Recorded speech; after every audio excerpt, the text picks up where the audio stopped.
Assalamualaikum warahmatullahi wabarakatuh.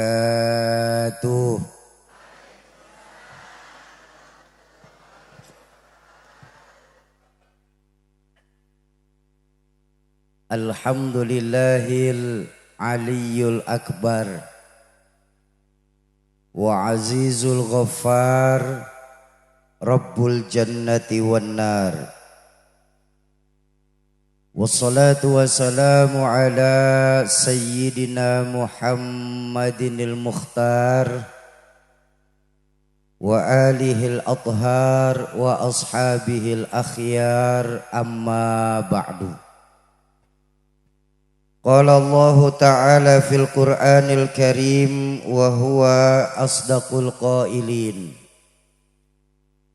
A'udzu billahi minasy syaithanir rajim. Bismillahirrahmanirrahim. In uridu illal islaha mastata'tu wa ma taufiqi illa billah alaihi tawakkaltu wa ilaihi unib. Wa qala Rasulullah sallallahu alaihi wasallam, man arada dunya fa'alaihi bil ilmi wa man arada al akhirah fa'alaihi bil ilmi wa man aradahuma fa'alaihi bil ilmi. Sadaqallahul azim wa sadaqa rasuluhul karim. Hadratul mukarramun, para alimil ulama, para asatiz dan ustazat, para hujjaj, para sepuh dan bini sepuh, segenap pimpinan pondok-pondok pesantren dan majelis-majelis taklim yang hadir di halaman kantor desa Wilanagara. Semoga Allah panjangkan usia guru-guru kita, Allah tetapkan iman dan Islamnya dalam rangka menjaga semangat agama, khususnya di Milangkala tercinta kita ini. Amin ya rabbal. Yang saya hormati para tokoh-tokoh masyarakat, tokoh-tokoh kepemudaan, segenap aparatur pemerintah baik sipil, TNI dan polisi, wabil khusus untuk Bapak Camat, Lurah, Bapak PJ Bupati Kuningan yang sudah meninggalkan tempat ini terlebih dahulu, Bapak Dr. Raden Haji Lif MPD, Camat Luragung beserta rombongan, Kepala Desa Wilanegara Bapak Asep Sudiana Eskom, Ketua Panitia Bapak Haji Cecep Arifin MM, Babinsa dan Babin Kamtipmas Desa Wilanegara, Bapak-bapak, ibu-ibu, jamaah ma'asyiral muslimin dan muslimat, para calon penghuni surganya Allah yang dicintai Allah Subhanahu wa ta'ala. Hari ini kita sedang memperingati dua kebahagiaan. Pertama, kebahagiaannya maulidnya baginda Rasulullah sallallahu alaihi wasallam. Yang kedua sekaligus milad dari yang ke-500 berapa? Tah eta 543 Desa Wilanagara. Bapak Ibu, kalau ngomongin tentang maulid, insya Allah di Desa Wilanegara ini sudah pada paham semuanya. Nah, pertanyaannya, apa sih hikmah dibalik dua kebahagiaan pada malam hari ini? Itu aja yang saya mau sampaikan. Mudah-mudahan selesai 15 menit, 5 menit pembukaan, 10 menit lagi saya ngomong. Udah dengerin aja. Dalam kesempatan dua kebahagiaan, kebahagiaan peringatan maulid dan kebahagiaan milad dari desa, saya hanya ingin menyampaikan sebuah hadis saja dari baginda Nabi tentang kebahagiaan. Bapak Ibu, baginda Nabi pernah bersabda, arba'un min sa'adatil mar'il muslim. bahwa sesungguhnya ada 4 perkara yang kalau kita orang Wilanegara ini mau bahagia. Bu, pertanyaan saya, kita semua yang hadir malam hari ini mau bahagia apa tidak? Mau bahagia apa tidak? Pasti mau jawabannya, Ustaz. Kenapa? Doa yang kita minta kepada Allah minimal habis sholat itu apa? Rabbana atina fid dunya hasanah wa fil akhirati, dunia sampai akhirat kita minta bahagia. Betul? Tapi ternyata pesan baginda Nabi kalau kita mau bahagia sebagai muslim harus punya 4 perkara dalam kehidupan kita. Bu, berapa perkara? 4 apa? Perkara apa? Perkara 4, benar. Pertama, kalau kita mau bahagia di Wilanegara ini, pertama pesan baginda Nabi, kita di desa ini wajib punya baitun wasi'. Punya rumah teh, boleh pakai teh.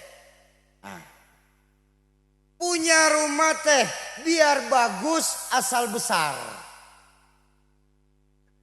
Atuh salah. Bu, tenang ya Pak ya, kalau kita kan CS ya Pak ya. Ibu-ibu suka reseh nih.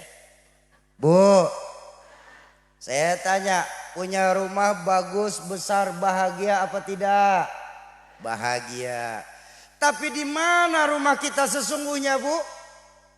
Kata orang Jawa Timur pernah ngajarin saya, my heart is my home, katanya. Wah, iseng aja nih, Bu. Rumah kita ternyata adanya di hati kita, Bu.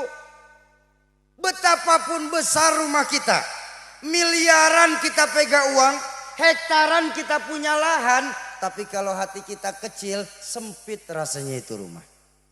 Betul apa betul? Ayo, maaf. Berapa banyak kita kawan-kawan punya kawan yang mereka tinggal di perumahan-perumahan mewah di sana, tapi justru yang tinggal di sana terkena yang namanya penyakit broken home. Penyakit gak betah di rumah. Suami kemana, istri kemana, anak kemana. Rumah bagus-bagus yang nempatin pembantunya saja. Ada apa tidak yang seperti itu? Banyak. Tapi saya tengok dari masuk tempat desa, Pak. Saya masuk, saya saksikan ini, subhanallah. Saya bangga masuk desa kita ini, subhanallah. Coba lihat, saudara-saudara saya di desa ini, walaupun rumahnya enggak terlalu besar, subhanallah. Ya, rumah enggak terlalu besar, tapi kalau hati luas, besar tuh rumah rasanya, Pak. Di rumah antara suami, istri, dan anak masih bisa bertukar cerita. Di rumah masih ada yang membaca Al-Quran. Di rumah masih ada yang bersenandung sholawat. Di rumah di sepertiga terakhir malam masih ada yang mau bangun untuk sunnah tahajud. Subhanallah, besar saya rasa itu rumah rasanya. Betul apa betul? Bu, walaupun rumah kita rata-rata di desa ini masih masuk golongan pemerintah itu RSSS, SSS, SS, SSSS.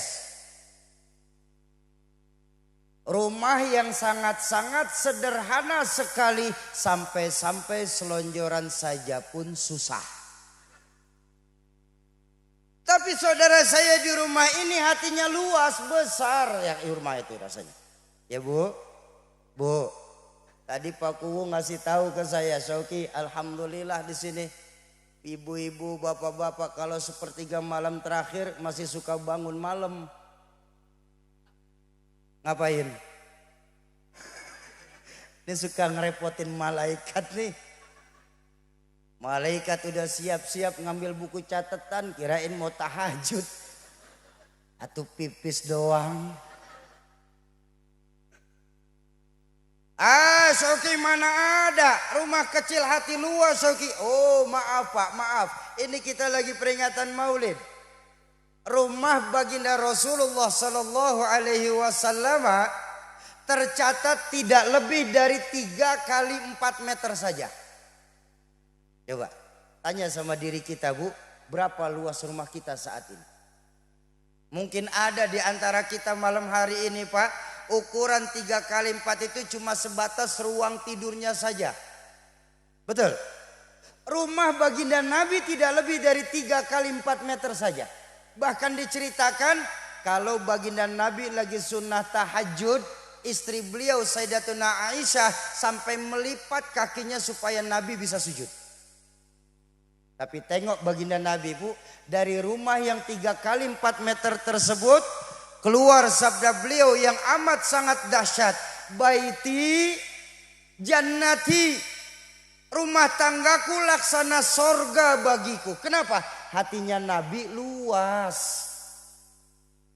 Ini yang celaka kita di Wilanagara ini, sudah rumah numpang hati sempit. Ah kiamat terkena 2 penyakit. Susah melihat orang senang, senang melihat orang susah. Bu, orang kalau kena 2 penyakit ini insya Allah nggak bisa gemuk Bu. Bener ini. Ngelihat orang senang susah, ngelihat orang susah senang. Nggak boleh ngelihat tetangga bawa plastik Indomaret meriang. Bawa ke 24 jam, sampai 24 jam dapat kabar temannya beli motor, diimpus. Saya takut kalau temannya beli tanah, mati dia. Tersiksa oleh perasaan. Makanya pesan baginda Nabi pertama kali, kalau kita mau bahagia di Wilanagara ini, kita harus punya hati yang luas. Merasa cukup atas apa yang Allah berikan kepada kita. Enggak mudah ngiri atas apa yang Allah berikan kepada orang lain. Ngiri ini penyakit bahaya Bu. Itu baru ngiri, coba kalau nganan. Wah jauhan lagi. Ayo maaf. Pak, Bu, belakangan ini kita nih di Wilanagara ini lebih sering khawatir penyakit jasmani tapi lupa ngobatin penyakit rohani. Betul apa betul? Padahal penyakit jasmani cuma menghancurkan dunia, tidak sampai mencelakakan akhirat. Penyakit rohani, dunia kita dijauhi, akhirat kita akan dimintakan pertanggungjawaban. Contoh penyakit jasmani nih. Bisul. Itu kan penyakit jasmani. Betul? Gagal ginjal. Diabetes. Bu, orang yang terparah dari penyakit gagal jantung paling mati. Selesai urusan. Betul. Saya belum pernah ngaji sama mama saya di sini. Nanti ada penghuni neraka ditanya, kenapa Mas sampean bisa masuk neraka? Jantung pemalaikat. Penyakit jasmani tidak menghancurkan akhirat kita Pak. Tapi penyakit rohani, dunia kita dijauhkan, akhirat kita dimintakan pertanggungjawaban. Penyakit rohani nih, pelit. Apa pelit di sini? Koret. Koret. Nah saya tanya, Bu, ada nggak jamaah yang hadir malam hari ini senang sama orang yang koret? Ada nggak? Koret. Ada nggak yang senang sama orang koret? Nggak ada, walaupun kadang-kadang kita suka koret. Tapi tidak ada satupun dari kita yang senang sama koret. Betul? Makanya kalau Bapak Ibu ingat, dulu ucapan orang tua kami, Rahmatul Abror, Ki Zainuddin MZ, sebenarnya Pak, penyakit yang paling parah untuk masyarakat Indonesia ini pada umumnya, untuk masyarakat Wilanagara ini pada khusus ya, itu ada 3. Penyakit terparah kita ini ada 3 saat ini. Kudis, kurap, kutil. Sumber penyakitnya 1, kuman. Kudis kurang disiplin. Kurap kurang rapih. Kutil kurang teliti. Sumbernya cuma 1, kuman, kurang iman. Ini nggak ada dalilnya Pak ya, ini ilmu takatik orang tua saja Kiai. Ini nggak ada dalilnya, ditanya dalilnya apa bingung kita. Tapi ayo kita lihat. Nih, dalam rangka milad ke-543 desa kita dan peringatan maulidnya Nabi besar Muhammad SAW, ayo kita renungkan 3 penyakit ini. Mengembalikan nilai-nilai keimanan kita kepada Allah. Penyakit kita pertama tadi apa? Kudis, kurang disiplin. Di berbagai macam bidang saat ini kita nyaris nggak pernah punya disiplin. Di berbagai macam bidang Pak. Padahal kalau kita mau jujur, seluruh ajaran Islam bermula dari nilai-nilai kedisiplinan. Betul apa betul? Lihat. Syahadat. Ngajarin apa syahadat? Disiplin keyakinan. Saya bersaksi bahwa tiada Tuhan selain Allah dan saya bersaksi Nabi Muhammad utusan Allah. Harga mati titik. Ada yang ngaku jadi nabi, kita wajib nggak percaya. Jenggotnya panjang Soki, biarin. Bisa ngomong pakai bahasa semut, bodoh amat. Mau jubahnya nyengser kayak Batman pun kita jika selama dia ngaku jadi nabi, kita wajib nggak boleh percaya. Kenapa? Disiplin keyakinan. Ayo, betapa sekarang ini Bapak Ibu, tingkat keimanan kita kepada Allah dengan dalih modernisasi, akhirnya keimanan kita kepada Allah lah yang semakin menurun. Apa buktinya Syauki? Kamu kalau ngomong sembarangan saja, buktinya gampang. Berapa banyak kita di desa ini, wilayah negara ini, baru ingat Allah lagi kalau kepalanya kejedot tembok. Kalau udah kejedot tembok kepala kita, jeduk, ya Allah, baru kita ingat Allah lagi. Ini ampura ya, maafin ya Bu ya. Artinya apa? Berapa banyak Bu kita di sini yang baru ingat Allah saat punya masalah. Coba lihat. Kalau lagi punya masalah cakep aku. Zikir nggak berhenti-berhenti. Ya Allah, ya Allah, ya Allah. Sholat belum azan udah masuk masjid. Sama kiai langsung dekat. Kenapa? Lagi punya masalah.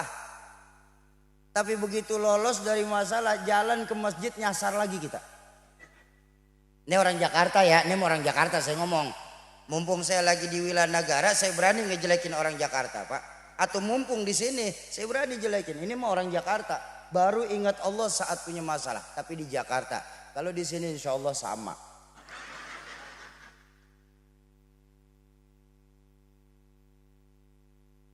Ayo kembalikan nilai-nilai keimanan kita lewat dari milad ke-543 desa ini dan miladnya baginda Nabi besar Muhammad sallallahu alaihi wasallam. Syahadat, disiplin keyakinan. Salat. Ngajarin apa salat? Disiplin waktu. Allahu Akbar. Lihat hebatnya ajaran Islam. Ya. Pak, Bu, kalau umpama seorang polisi sehari 5 kali laporan sama atasannya, masa mereka masih sempat sih laporan yang gak enak? Betul atau betul?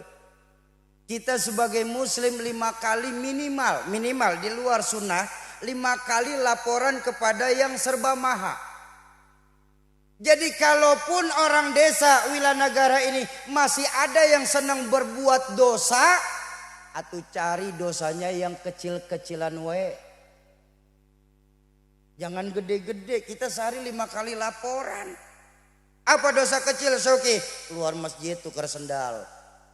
Atau contoh ini mah contoh.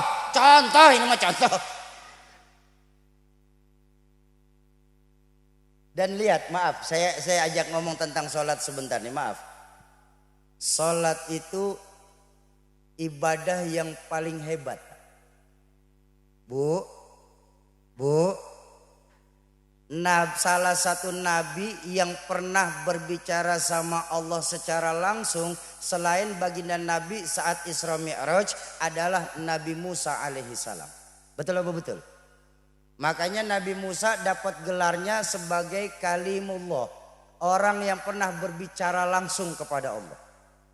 Tapi berbicaranya Allah kepada Nabi Musa masih ada hijab, masih ada penahan itu 50.000 penahan. 50.000 hijab. Yang tiap hijab itu kalau ditempuh perjalanan 1000 tahun perjalanan lamanya.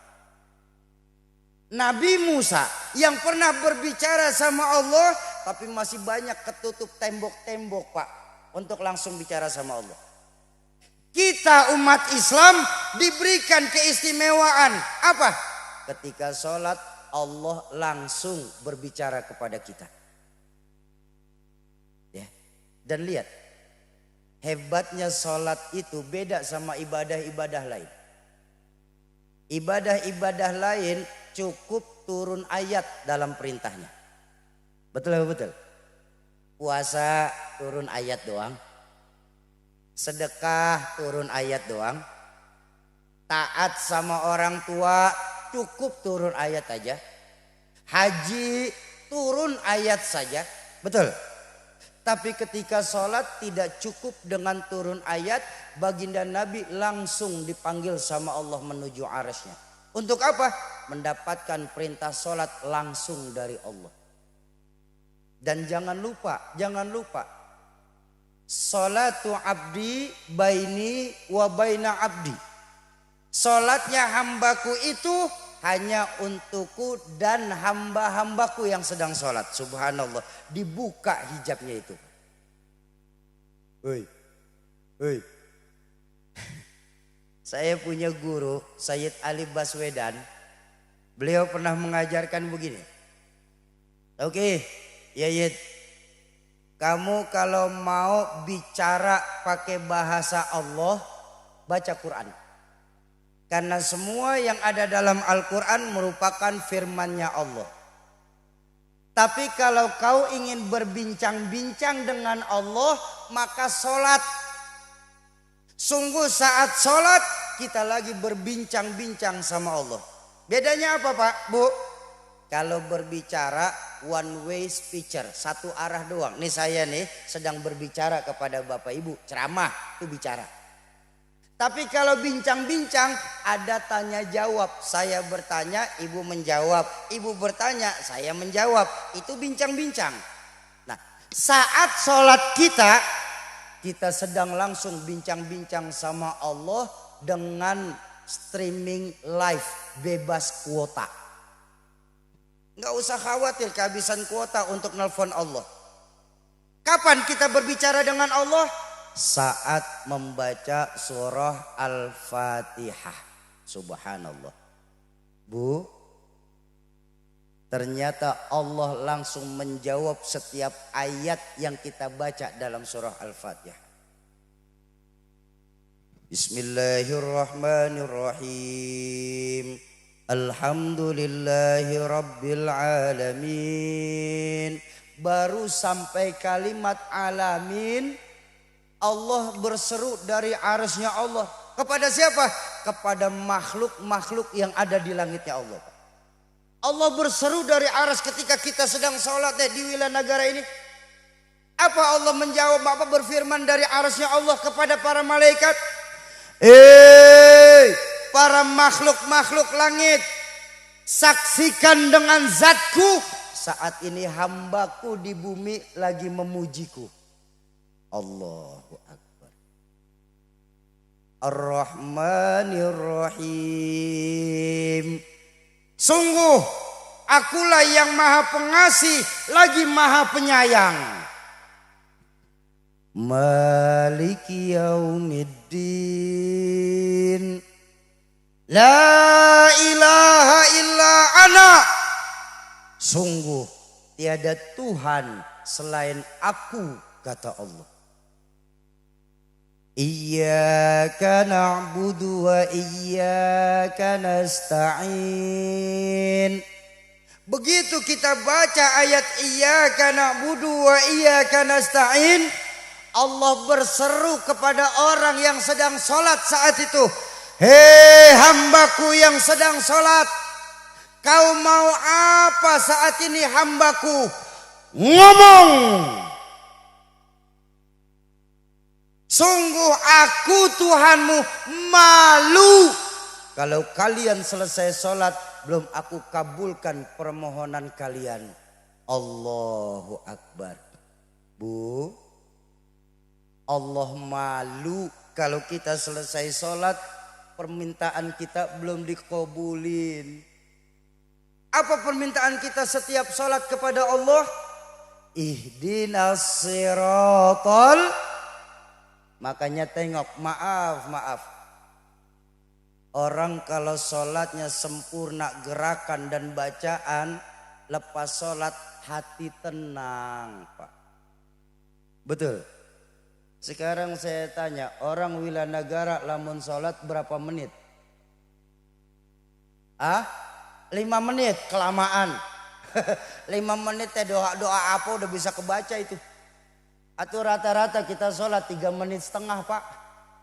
Baca doanya bukan Allahumma antas salam, Allahumma lantas jalan. Bu,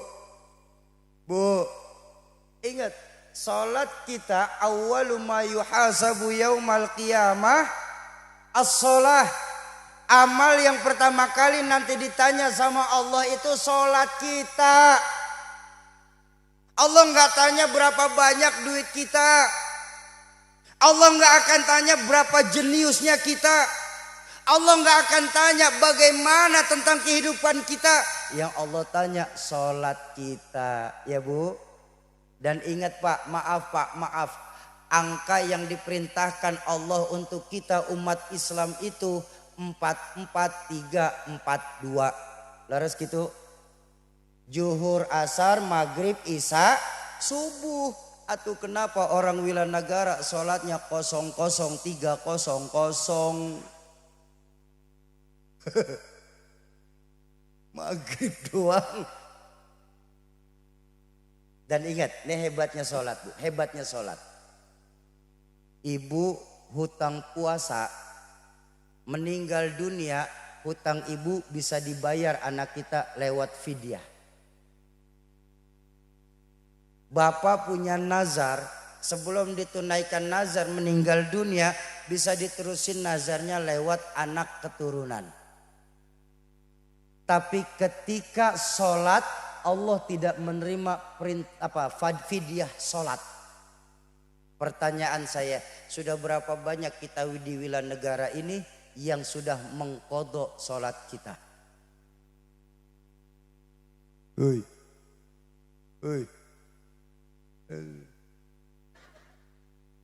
Nih terutama kaum ibu-ibu nih.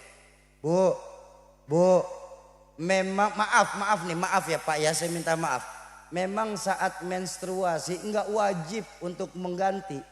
Cuma maaf nih keseringan ibu-ibu nih ya. Seringkali ketinggalan waktu sholat. Zuhur jam 12:05 umpama nih. Ya. Begitu azan ibu masih nanggung masak nih. Ternyata jam 12:15 ibu belum sholat, datang menstruasi. Maka ibu punya kehutangan sholat zuhurnya. Ini yang sering dilupain sama kaum perempuan ya Pak. Ya Bu. Makanya perempuan itu nanti termasuk yang paling banyak di dalam neraka. Loh, nggak percaya. Ketika baginda Nabi bersabda, saya diberikan kesempatan melihat neraka. Sahabat bertanya, siapa yang paling banyak menghuni neraka? Perempuan.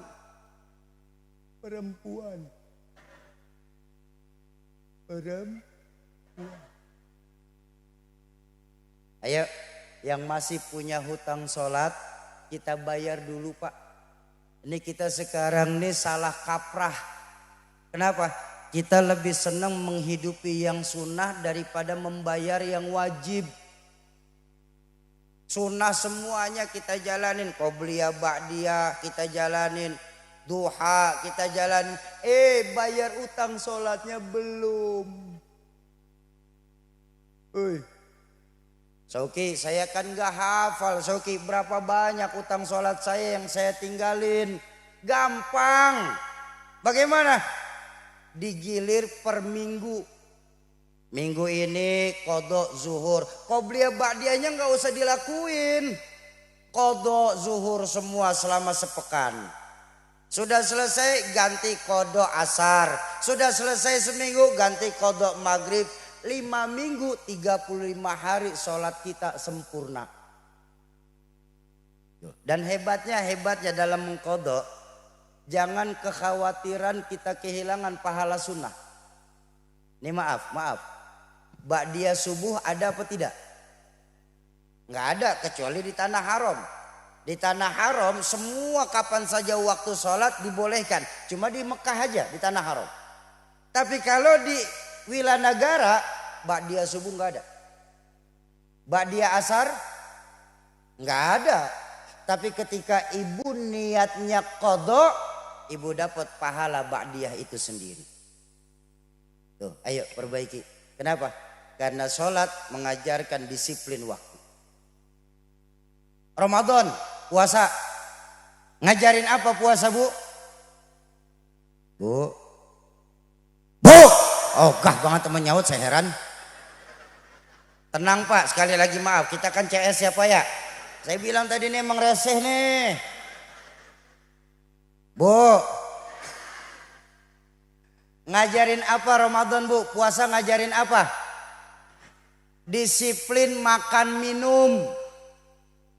Disiplin makan minum Pak. Puasa itu mengajarkan kepada kita. Coba lihat Ramadan.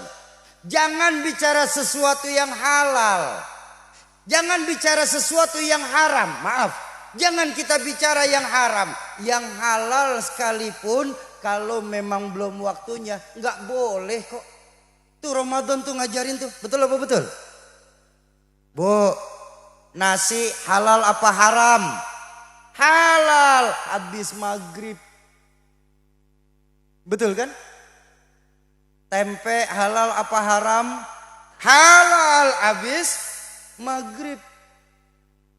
Ayam bakar. Biarin pada lapar, saya tahu udah mulai berasa lapar kan. Ayam bakar. Halal apa haram? Halal habis. Maaf Bu, maaf. Suami sendiri. Halal apa haram? Halal habis traweh, habis maghrib. Nafsu amat sih. Habis traweh legaan. Kalau habis maghrib keburu-buru nanti.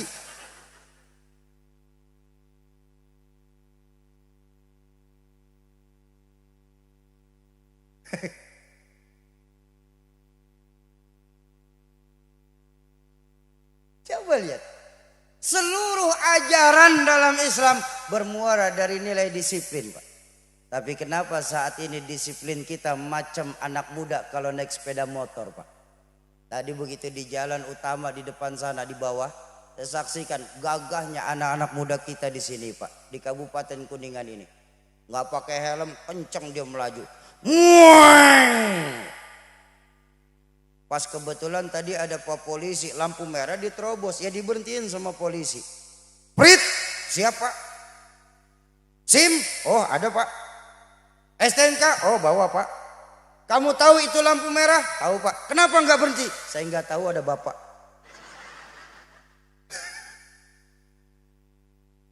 Itu disiplin kita tuh. Kita baru bisa disiplin kalau lagi ditongkrongin. Berapa banyak ASN yang disiplin kalau Pak Kuwu ada di kantor.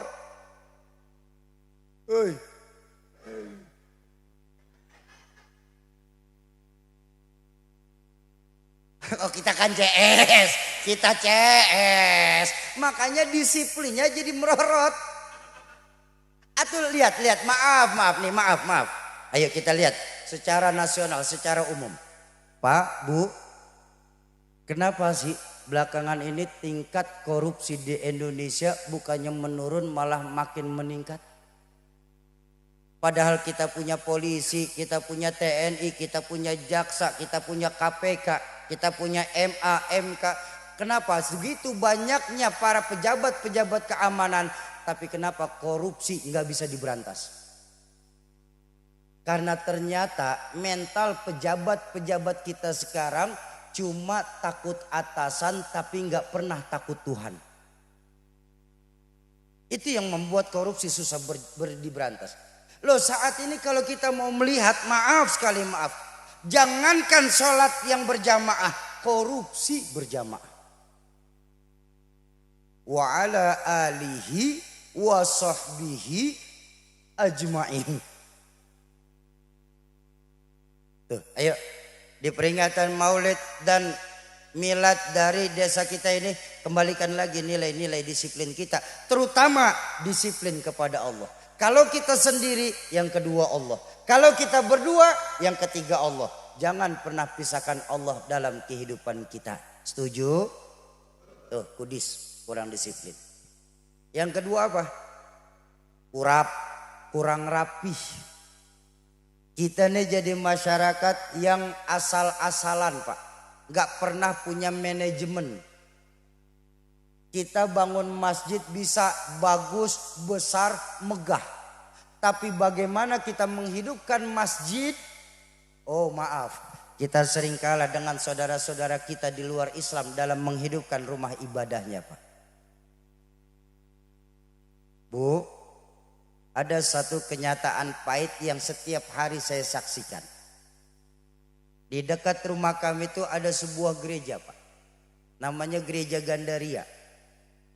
Besarnya itu tidak lebih besar dari masjid-masjid yang ada di desa kita. Kecil saja gereja tersebut. Jamaahnya juga masih jamaah banyakan tablik akbar ini, Pak. Jamaah mereka cuma puluhan aja, Pak. Tapi yang saya iri, kegiatan gereja itu sudah hampir setiap hari ada, Pak.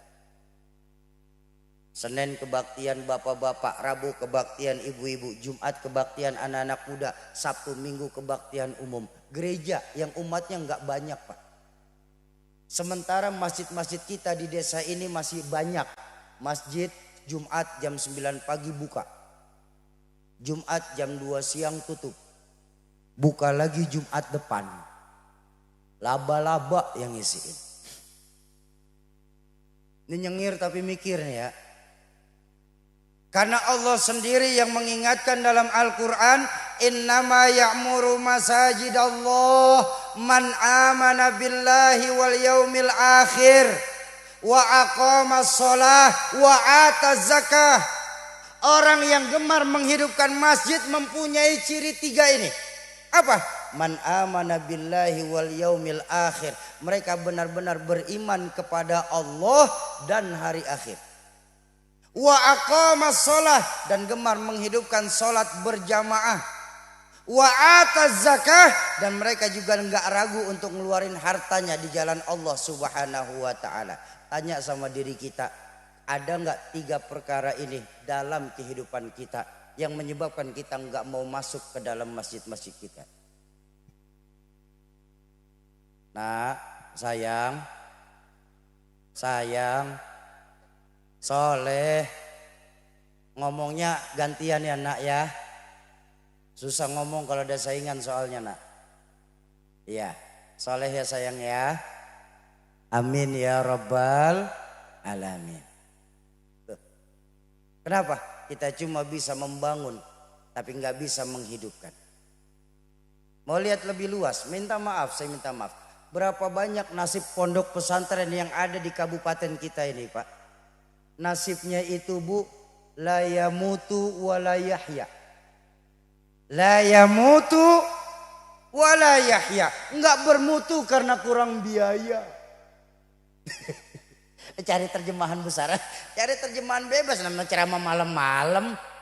Ngapain serius-serius? Ayo kita lihat. Kenapa sih pondok pesantren bisa bangkrut? Yayasan Pendidikan Islam bisa gulung tikar, Bu. Maaf, saya minta maaf. Karena tanpa disadarin, Bu, kita orang tua ikut berperan atas bangkrutnya pesantren di tempat kita. Kita nggak bangga lagi anak kita titipin ke pesantren. Kita nggak bangga lagi anak-anak kita masuk di yayasan-yayasan pendidikan Islam. Yang kita bangga apa sekarang? Anak-anak kita masuk di sekolahan-sekolahan yang bonafit punya namanya, walaupun sekolah tersebut punya non-muslim. Padahal kalau kita mau berpikir sebentar saja, sebentar kita berpikir sebagai orang tua. Untuk apa kita punya anak pinter tapi kalau calon kafir? Bu, boleh saya tanya lagi? Boleh saya tanya lagi? Ibu-ibu di desa ini pilih mana punya anak? Pinter nggak bener apa bener nggak pinter?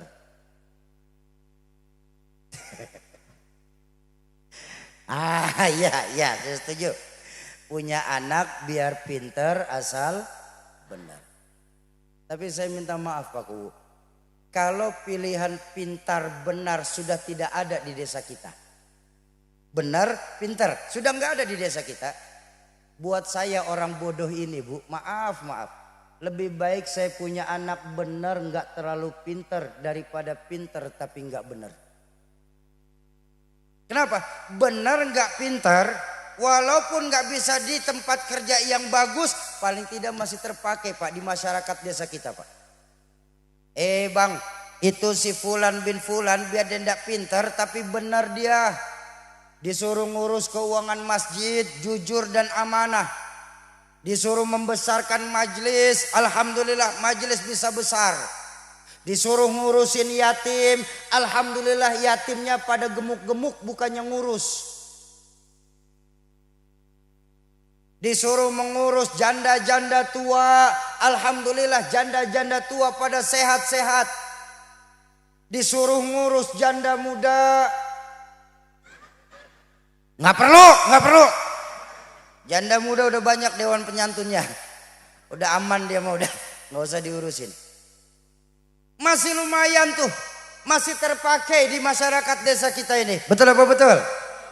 Daripada orang pintar yang gak benar, maaf, akhirnya jadi minterin orang. Ini yang dulu istilah orang tua saya Ki Zainuddin MZ. Disuruh ngurus laut malah jadi bajak laut. Disuruh ngurusin hutan rame-rame jadi ke orang hutan. Kita cuma nebang doang, nggak bisa nanam lagi Pak. Betul? Bagaimana mungkin sekarang ini alam sudah tidak lagi seimbang karena kitanya nggak ramah sama alam Pak. Kitanya kurang rasa bersyukur kepada Allah. Kita cuma bisa nebang doang, tapi kita nggak bisa tanam lagi. Disuruh ngurusin sawah, disuruh ngurusin beras malah jadi kutu beras. Betul? Ayo, dari Kuningan sampai Bekasi berapa juta hektar Pak sawah terhampar. Lalu kenapa beras Indonesia masih impor dari Vietnam? Negara yang sekepel doang. Yang lebih prihatin sekarang apa? Ketika disuruh ngurus hukum malah membuat hukum seperti pisau. Tahu pisau? Tajam ke bawah, tumpul ke atas. Kalau kita orang kecil punya salah, hukum cepat benar ditegakkan. Tapi yang besar punya salah, hukum pura-pura merem dan tidak melihat. Ini yang nyakitin perasaan kita. Kenapa? Orang pintar tapi nggak benar. Bagaimana kita nggak mau sakit? Maling sendal di masjid kalau ketahuan babak belur berdarah-darah Pak. Dibawa ke hukum minimal 4 hari masuk dalam sel. Betul?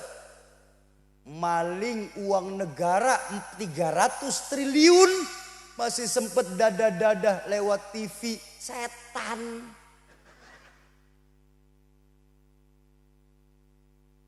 Ayo makanya mudah-mudahan nanti 2024 ini kita semua mudah-mudahan sebagai rakyat Indonesia benar-benar dikaruniakan pemimpin-pemimpin yang takut kepada Allah dan sayang kepada kita sebagai rakyat.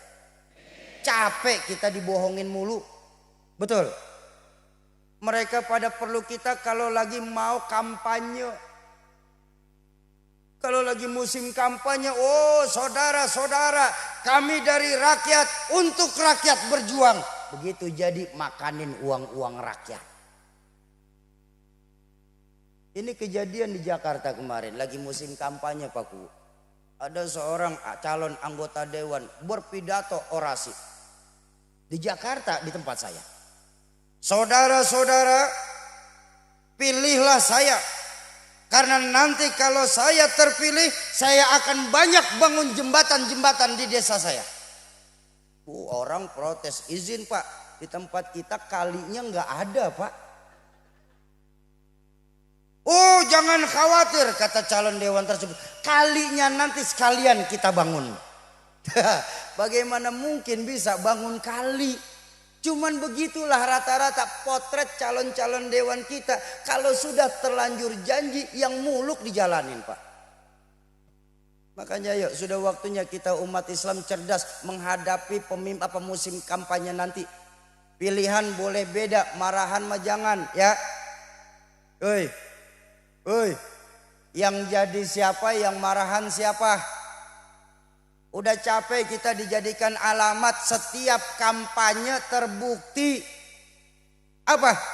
Pala kambing lebih mahal dari pala manusia. Cuma kitanya nggak sadar. Ayo jangan cari orang yang ngasih duit duluan Pak. Lebih baik cari orang yang berani ngasih tanda tangan. MOU hitam di atas putih. Kalau umpama saya dipilih jadi bupati 2 tahun tidak berhasil membangun masyarakat, saya siap diturunin. Itu lebih enak. Daripada cuma modal 200.000, 300.000, mendingan beli pala kambing. Pala kambing 150, beli pagi, siang masak, sore selesai masuk ke perut. 150 seharian. Pala kita 300.000, 5 tahun umurnya. Iya mem. Soki, kamu kok kayak gini ngebahas Islam? Bukan ngebahas. Islam pun agama politik Pak. Justru politik dalam Islam diatur oleh Al-Quran. Ketika Allah berfirman, fas'alu ahla dzikri in kuntum la ta'lamun.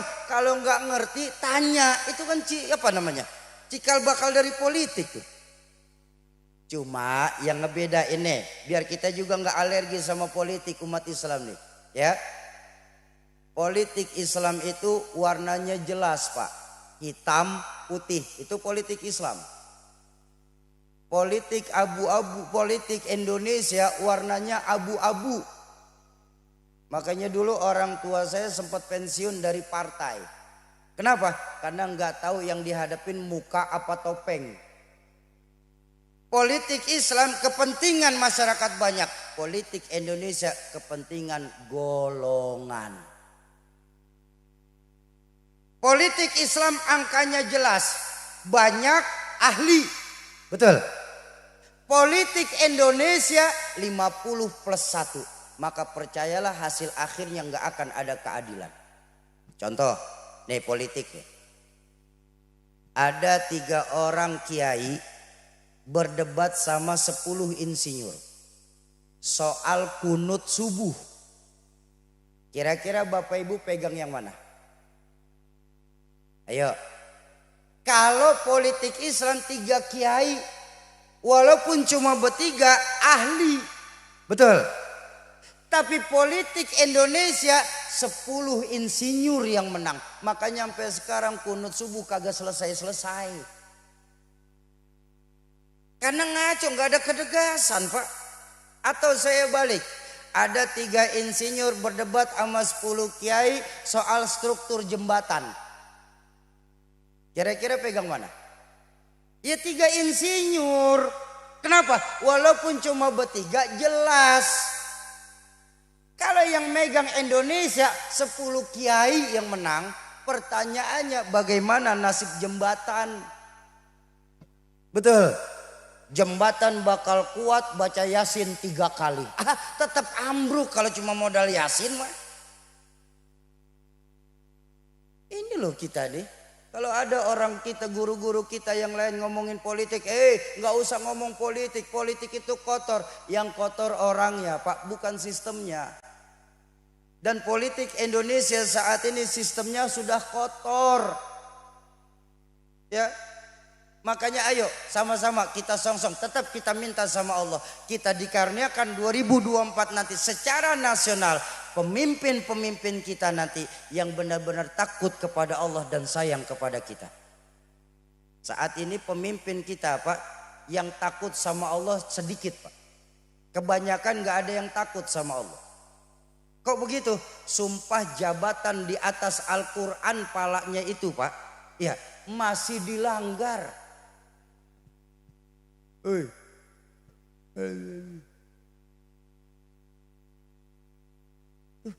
Jadi jangan alergi Pak. Kenapa? Ayo kita ciptakan. Lebih baik kita punya anak benar nggak terlalu pintar daripada pintar tapi nggak benar. Ya Bu? Mana Bu? Bu, oi, pulang bareng oi. Oh iya iya anak yang ngantuk. Iya boleh sih. Bu,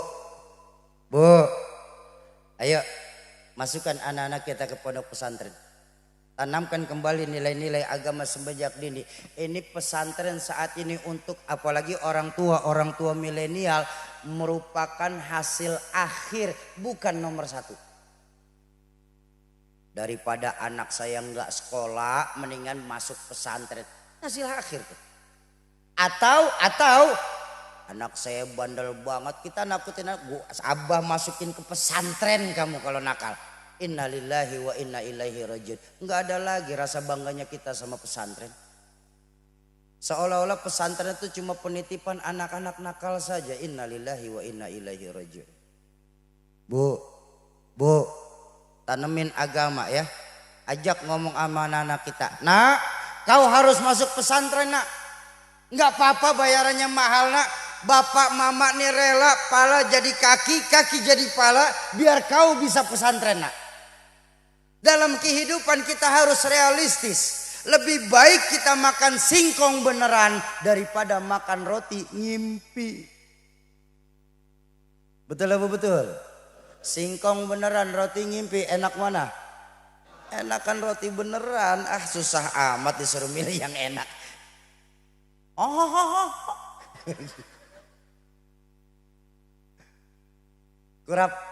Kurang rapi. Ayo kita perbaiki. Masukkan anak-anak kita ke pondok-pondok pesantren. Hidupkan pondok-pondok pesantren yang ada di tempat-tempat kita. Itu yang kedua. Lalu yang ketiga apa? Kencang amat. Kutil. Kurang teliti.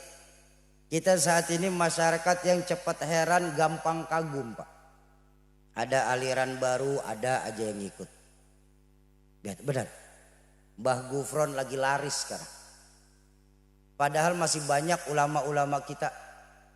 Makanya saya pesan, Bu, Pak, mumpung masih banyak di wilayah negara ini ulama-ulamanya.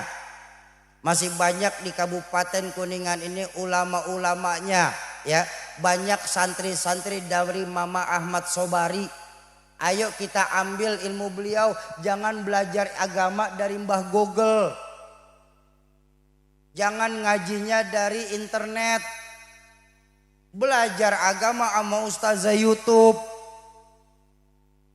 Cari guru yang sanad keguruannya mutasil, sambung menyambung sampai kepada baginda Rasulullah Sallallahu Alaihi Wasallam.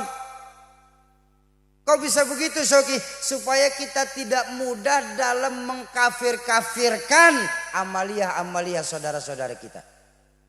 Nah sekarang akibat belajar dari internet, orang kita sekarang adik-adik saya Pak banyak tahu tapi nggak tahu banyak. Soal ini tahu, soal ini tahu, konfrontir, saya juga katanya. Ayo berapa banyak kita sekarang ini baru ngaji bab katanya sudah berani mengkafir-kafirkan amaliyah. Saya pernah ada kejadian, boleh saya cerita ya? Wa amma bi ni'mati rabbika fahaddits. Kalau dikasih nikmat sama Allah kasih tahu orang banyak. Jangan ditakut dibilang ria. Nih. Satu hari saya safari dakwah di daerah Kalimantan Barat di kota Pontianak. Acara ba'da zuhur asar sholat berjamaah. Selesai sholat berjamaah, saya jadi makmum. Pas salam, assalamualaikum warahmatullah, assalamualaikum warahmatullah. Karena emang kebiasaan aja Pak, ini mah kebiasaan aja. Saya lihat orang tua saya begitu, saya lihat guru-guru saya begitu. Habis salam kedua saya usap muka. Alhamdulillahirabbil alamin, saya ajak salaman jamaah. Ada sebelah saya nggak mau diajak salam. Dia liatin saya aja. Ya namanya saya diliatin, saya liatin lagi. Dah. Saya bilang kenapa bang? Diajak salaman nggak mau. Ustaz, ente ini kan menyampaikan agama. Masa nggak tahu sih usap muka dalam sholat itu bid'ah? Innalillahi, saya bilang. Oh begitu ya. Iya. Udah gitu usap muka bid'ah, ngajak salaman. Kan Nabi nggak pernah ngelakuin itu. Oh begitu. Gini. Pertama, saya itu ngusap muka setelah sholat. Bukan bagian sholat. Karena setelah salam baru saya usap muka. Ya. Dan kalau bicara fikih, salam kedua dalam fikih hukumnya apa? Sunnah. Artinya kalau udah selesai sholat, jangankan cuma usap muka, mau joget TikTok juga bodoh amat. Yang kedua saya bilang, kok berani-beraninya kamu bilang bid'ah? Lawang yang saya usap itu muka saya. Yang bid'ah itu kalau saya lepas salam saya usap muka abang. Itu baru haram saya bilang. Yang ketiga abang bilang mufasahah bersalaman itu bukan sunnah. Kata siapa bang? Baginda Nabi itu mengajarkan ketika dua orang muslim bertemu. Lalu dia bersalam-salaman.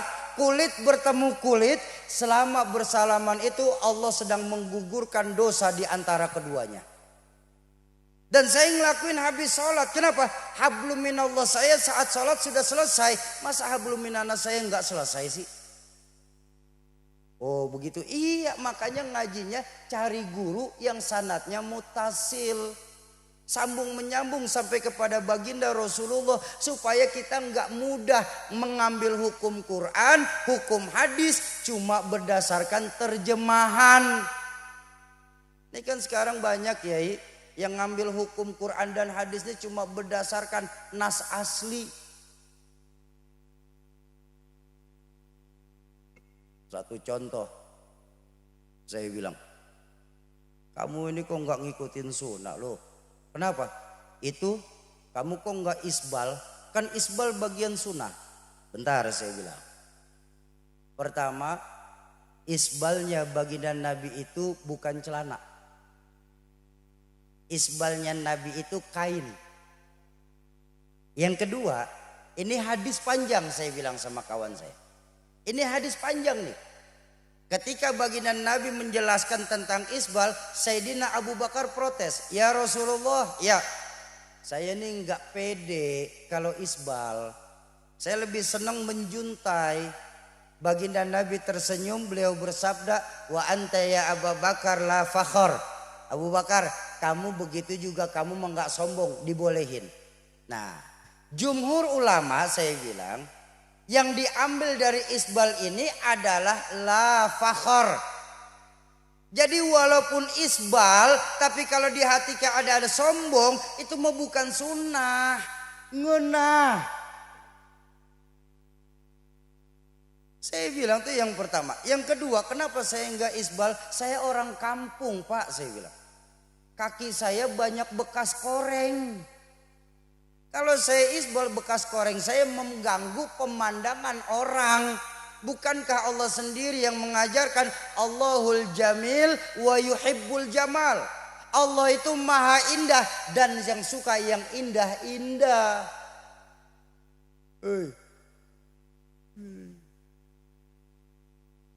Mumpung masih banyak ulama-ulama kita, ngajinya yang benar. Yang subuh pakai kunut bagus, yang enggak subuh juga silahkan terusin, enggak usah pakai repot. Kenapa? Karena tidak semua sahabat ikut Nabi 24 jam. Ini usulnya nih. Tidak semua sahabat ikut Nabi 24 jam. Ada sahabat yang ikut Nabi sholat subuh pakai kunut, enggak pakai kunut, ya. Kenapa? Karena ikut Nabi itu saat sholat subuhnya nggak pakai kunut. Makanya dikeluarkan hadis Nabi sholat subuh nggak pakai kunut. Ada hadis lain juga menjelaskan Nabi sholat subuh pakai kunut. Makanya kita Ahlus Sunnah wal Jamaah kebanyakan sholat subuh pakai kunut. Betul? Sauki, saya jadi makin pusing Sauki. Kalau yang kunut sah, yang nggak kunut sah, lalu yang nggak sah, yang nggak sholat subuh, kan semudah itu saja Pak. Perbedaan itu akan gampang ketika kita bertemu di sanad keguruan. Contoh, saya sholat subuh pakai kunut karena saya mazhab Imam Syafi'i. Tapi kalau kebetulan saya sholat subuh di masjid nggak pakai kunut, saya sebagai makmum yang baik wajib taat sama imam. Begitu habis i'tidal imam langsung sujud, saya sujud. Apa mentang-mentang saya Imam Syafi'i, begitu imam langsung sujud saya colek. Woi mam, salah mam. Berantem bisa. Kan kedewasaan dalam perbedaan, betul?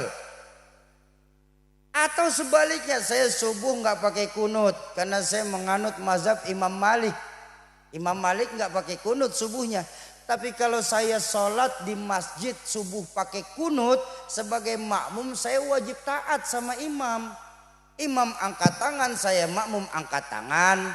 Imam baca doa kunut, saya makmum aminkan doa kunut. Selesai urusan. Nggak ada perbedaan di dalamnya. Betul? Nah, doa kunut itu kan bagus. Allahumma hdina fi man hadait. Ya Allah, berilah kami hidayah sebagaimana Engkau berikan hidayah kepada orang-orang sebelum kami. Kan cakep minta hidayah. Betul? Tinggal angkat tangan, amin. Susah amat kayaknya kita. Oh, karena saya menggunakan mazhab Imam Malik nggak pakai kunut, maka imam masjid kunut, saya siap sedia. Lo mau kemana? Ayo, perbedaan kita dewasa dalam perbedaan. Ya, Bapak Ibu jamaah ma'asyiral muslimin dan muslimat. Nah, sumber 3 penyakit ini apa?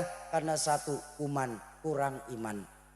Ayo, di peringatan Maulid dan HUT dari desa kita ini, kembalikan lagi nilai-nilai keimanan kita kepada Allah Subhanahu wa ta'ala. Kalau soal perbedaan-perbedaan, cukup berdewasa dalam perbedaan. Jangan saling menyalah-nyalahkan. Setuju? Tuh, yang pertama, kalau kita mau bahagia, kita harus punya hati yang luas. Artinya bersyukur atas apa yang Allah berikan kepada kita, dibalut dengan nilai-nilai keimanan kepada Allah Subhanahu. Bapak Ibu jamaah ma'asyiral muslimin dan muslimat, para calon penghuni surganya Allah yang dicintai Allah Subhanahu wa ta'ala. Itu yang pertama. Kalau kita mau bahagia, kita harus punya hati yang luas. Yang kedua, kalau kita mau bahagia, pesan baginda Nabi, yang kedua, kita harus punya zaujatun, karena Nabi yang mengucapkan, Nabi laki-laki. Kalau kita mau bahagia, kita harus punya zaujatun salihah. Punya istri biar cakep asal taat. Benar-benar ini Pak. Pak, ini saya kasih tahu ya Pak. Bapak kalau istrinya sudah cakep taat, kalau belum mati jangan dikubur Pak. Benar ini. Ini yang ada udah jelek ngambek mulu. Tuker tambah aja kayak begitu mah. Bu. Nih, saya punya kado nih buat ibu-ibu nih. Dia ulang tahun desa. Mau saya kasih kado ya? Saya teringat riwayat dari Sayyidina Umar bin Khattab. Ini kado buat ibu-ibu saya. Sayyidina Umar pernah mengajarkan dalam makolahnya, setiap perempuan bisa menjadi seorang istri. Tapi tidak setiap istri sanggup dan mampu jadi pendamping untuk suaminya. Tidak semua perempuan pasti bisa jadi seorang istri. Tapi tidak setiap istri sanggup dan mampu jadi pendamping untuk suami. Dan itulah sebabnya Islam ini amat sangat menghargai kaum perempuan. Nih Bu, saya nih Muhammad Syauqi nih Bu. Kalau saja di alam ruh saya boleh milih. Fulan, labik ya Rob. Kau lahir ke dunia mau jadi laki-laki apa jadi perempuan? Demi Allah Bu, saya milih jadi perempuan daripada laki-laki sekarang. Loh, betapa Allah dan baginda Nabi sangat cinta sama kaum perempuan. Allahu Akbar. Bu, perempuan sebelum ada Islam, buka sejarah, baca cerita. Nasibnya sangat menyedihkan sebelum ada Islam. Betul. Perempuan sebelum ada Islam seolah-olah tugasnya nggak lebih sebatas melahirkan hanya untuk dilahirkan hanya untuk melahirkan. Sebatas pemuas syahwat. Udah gitu harganya murah. Ceban 3.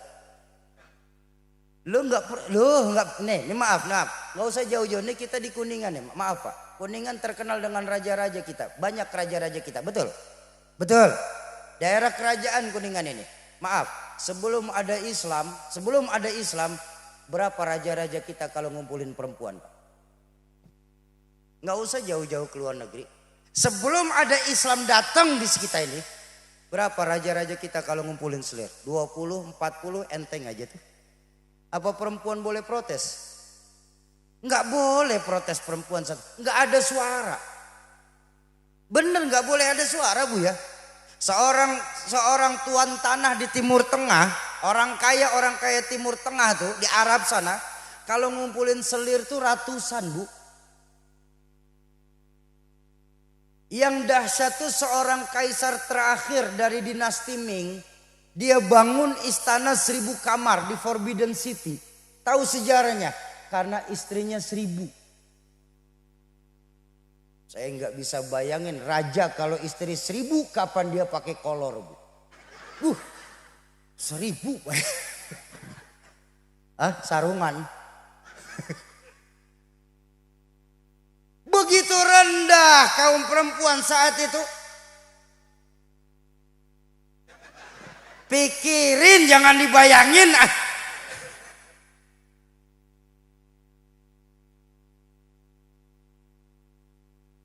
Begitu rendah kaum perempuan saat itu. Tapi tengok ketika baginda Nabi hadir ke dunia ini, keluar sabda beliau yang dahsyat. Apa? An-nisa imadul bilad. Perempuan ini tiangnya negara. Kalau baik perempuan, baik negara. Kalau rusak perempuan, hancur negara.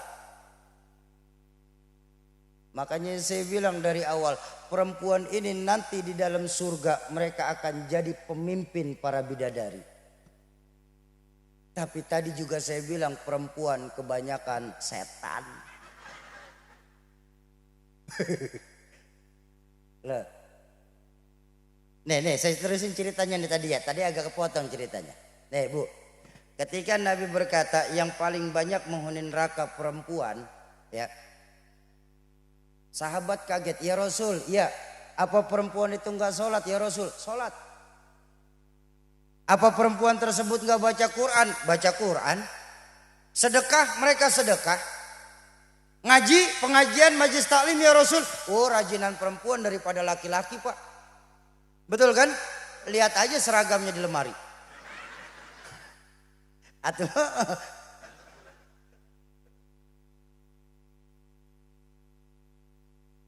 lalu kenapa perempuan itu lebih banyak masuk neraka ya Rasul?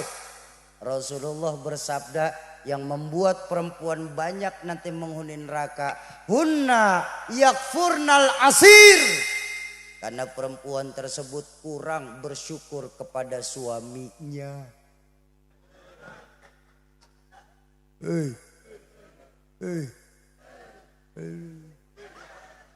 Bu. Karena perempuan yang paling hebat dalam Islam itu mereka yang benar-benar ridho dan ikhlas berapapun pemberian suami.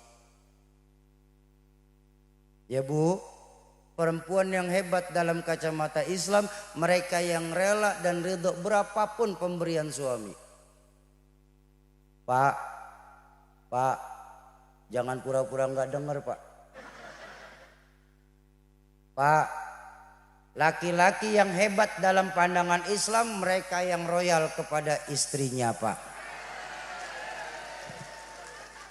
Ini seimbang. Maaf Pak, kita sama-sama orang laki ya Pak. Nih saya ngomong kos-kosan ya Pak. Kita nih sering egois Pak sama istri Pak. Ya Bu ya. Makanya saya sampai sekarang Bu gak senang sama laki-laki.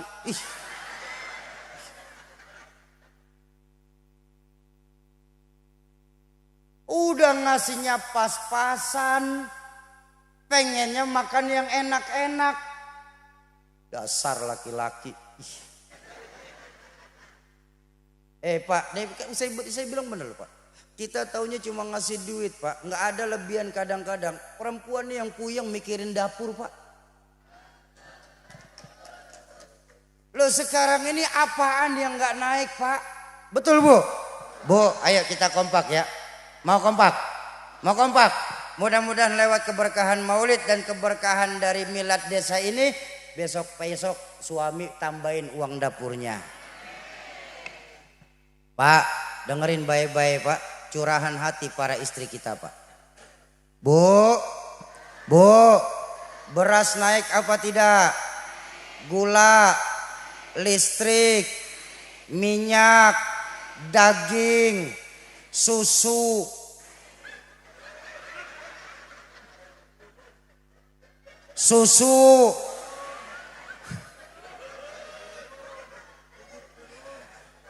Nih harga nggak pernah kompak nih Pak.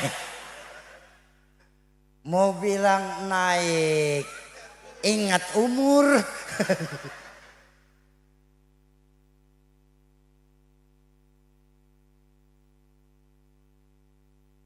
Betapa dahsyatnya baginda Nabi Islam memandang kaum perempuan Pak. Coba bayangin, saking hebatnya Bu. Ya. Allah sampai kasih titip satu buah alam dalam diri perempuan. Namanya alam rahim. Rohim. Loh bayangin Pak, kita pernah tinggal di sebuah alam dalam perut emak kita. Betul apa betul? Logika nggak akan bisa sampai. Allah titipkan satu alam Pak. Kita pernah tinggal di dunia di mana dunia itu sempit dan pengap, gelap karena belum masuk PLN. Bener ini, sampai sekarang nggak ada ventilasi Pak. Kalaupun ada cuma satu, kadang-kadang rebutan sama bapak. Pikirin elah.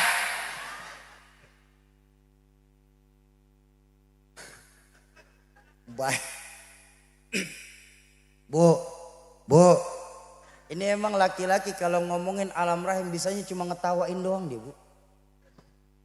Pak, nggak ngerasain ya Pak, bener Pak. Pilihan saat itu cuma dua Pak Ibu saat melahirkan. Kalau nggak hidup mati. Di alam rahim kita bicara alam rahim nih Pak. Bersatu antara keringat, air mata dan darah dilahirkan anak-anak kita Pak. Begitu brol keluar, emak kita nih, bini kita nih Pak, masih berlumur darah, senyum. Kita nggak bisa kayak gitu Pak. Alhamdulillah anak saya selamat. Betul Bu? Kita nggak akan mampu Pak. Nggak ada satupun ibu itu begitu anak keluar nunjuk gara-gara kamu nih. Ada. Makanya jangan pernah menyepelekan betapa pentingnya perasaan perempuan. Betul Bu? Nah kita kompak lagi ya, kita kompak lagi. Nih bapak-bapak emang parah nih Bu. Nah, harus dikasih pelajaran. Pak dengerin ya Pak. Betapa hebatnya nih. Bu. Melahirkan sakit apa tidak? Berdarah apa tidak? Kapok apa tidak?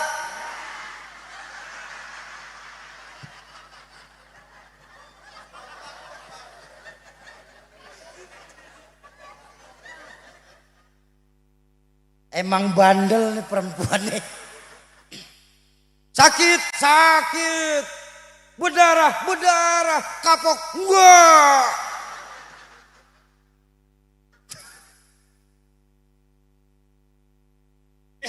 Pak, maaf Pak, maaf ya Bu ya. Pak, ayo pikirin baik-baik Pak. Bagaimana nggak mau teriak-teriak bini kita saat melahirkan Pak.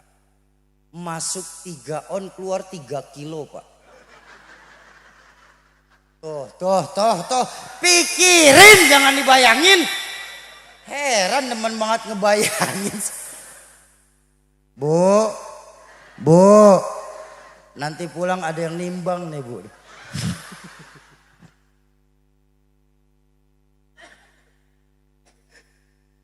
Ya ketawa dilepas aja Bu, jangan ditahan ya Bu ya. Karena semalam itu ada kejadian di pasar Minggu, lagi ceramah yang lain pada lepas, satu ibu-ibu di pojokan ditawa. Begitu selesai bangun, kursinya pada basah. Ya dilepas aja, jangan sampai panitia beresin kasur kursi basah nanti. Bapak Ibu jamaah ma'asyiral muslimin dan muslimat, para calon penghuni surganya Allah yang dicintai Allah Subhanahu wa taala. Makanya bersyukurlah ibu-ibu ini dilahirkan sebagai perempuan. Saya pengen jadi perempuan. Kenapa? Maaf Pak, maaf. Tugas perempuan itu bukan untuk bersihin rumah Pak. Tugas perempuan itu bukan pergi ke pasar belanja Pak. Bukan. Itu bukan tugas dari perempuan. Tugas perempuan juga bukan cuman bebenah dan bayar ini itu. Bukan. Itu bukan tugas perempuan. Beberes rumah, nyetrika, nyuci ke pasar, itu bukan tugas perempuan. Saya kasih tahu Pak. Tugas perempuan cuma satu dalam Islam. Apa? Taat sama suami. Suami nyuruh bebenah rumah, benahin. Suami nyuruh ke pasar, berangkat ke pasar. Pulang saya dicegat, bantuin ya Pak ya. Tapi saya yakin ibu-ibu saya ini merupakan calon-calon perempuan solehah semua. Calon-calon bidadari surganya Allah Subhanahu. Tuh yang kedua, kalau kita mau bahagia kita harus punya pasangan yang soleh dan solehah. Yang ketiga pesan baginda Nabi, kalau kita mau bahagia kita harus punya markabun sari'. Punya kendaraan biar baru asal kenceng. Nah salah lagi, saya salah mulu di sini Pak. Kendaraan itu apa sih? Kendaraan itu kan alat transportasi. Tujuan transportasi apa? Memudahkan komunikasi. Betul apa betul? Nah, markabun sari di sini artinya kalau kita mau bahagia kita harus punya pergaulan yang luas. Muslim bahagia nggak boleh macam kodok di bawah tempayan. Berasa hebat sendiri, berasa jago sendiri, berasa kaya sendiri. Apa nanti kalau payah teh dia ngubur sendiri? Betapapun hebatnya kita tetap memerlukan orang-orang di lingkungan kita. Betul apa betul? Bahkan kalau kita mau jujur, yang membuat Islam belakangan ini mundur karena mahalnya nilai silaturahmi yang terjadi di desa kita ini Pak. Coba lihat. Kemajuan teknologi saat ini Pak. Tujuan teknologi diciptakan untuk mendekatkan yang jauh. Betul. Lalu kenapa sekarang dengan teknologi menjauhkan yang dekat? Bu. Dulu saya kecil, saya tahu sekali syarat gibah ngomongin orang itu syarat pertama nggak boleh ada orangnya. Betul kan? Iya, dulu saya kecil syarat ngomongin tetangga jangan ada tetangganya. Sekarang dengan kemajuan teknologi orangnya di sebelah kita bisa kita omongin. Lewat apa? WhatsApp.